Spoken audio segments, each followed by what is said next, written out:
All right, now that we've added our ceiling, we're going to go in and start adding next to our walls and windows. So I'm going to open that tab and we're going to add a wall.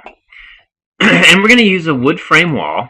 And as we go through this, what we're going to do is we're going to break down our walls based on their orientation. So we'll have 4 different wall categories that we need to add, and we will add the windows and doors into those walls specifically. Again, they do perform a little bit differently based on their exposure to sun and prevailing winds and their orientation. So we're going to use traditional wood framing, 16 inches on center. That would have been very common at this time in the late 40s or 50s. We're going to just call the component wall. I guess we could call it south wall, just to make sure we're clear. We'll call it the front side. And for our gross area, we're going to go back to the construction documents. We're looking at the length of the wall times the height of the wall, which I've shown in red here. And that looks, and once we do the math, 41 linear feet times an 8-foot wall height gives us 328 square feet. So for our gross area, we're going to type in 328 square feet.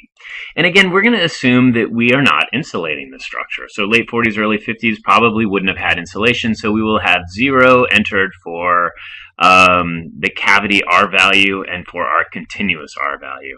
And we're going to go ahead and select apply, and we're going to put that in right there. So why don't we do this? Let's go in and we're going to add all of our walls first. So next we'll add another wall. We're going to do a wood frame wall, and let's call this one the east wall. And for our gross area, we're going to have 224 feet. So here we can see that we've highlighted the east wall in red, and we're going to add the gross area of 224 square feet. And then we're going to call that the right side. And for cavity and continuous, again, we'll leave that as 0 and select apply. So we're going to go through and we'll add all of our walls in.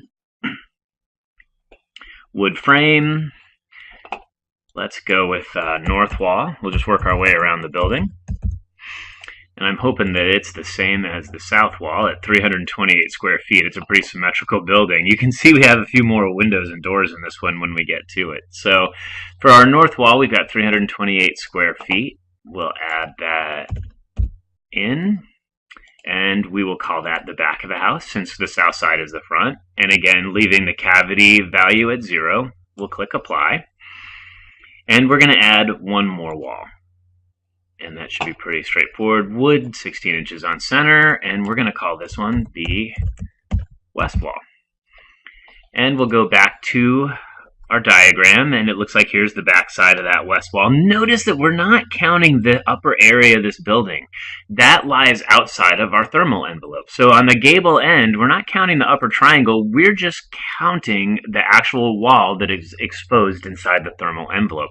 We're assuming that we'll be insulating our ceiling in this. So we've got 224 square feet for the west wall. And we'll call that the left side. And our continuous R values, again, we'll keep those at 0, hit apply, and we will hit save. And then we're going to go on and we'll add the doors and windows.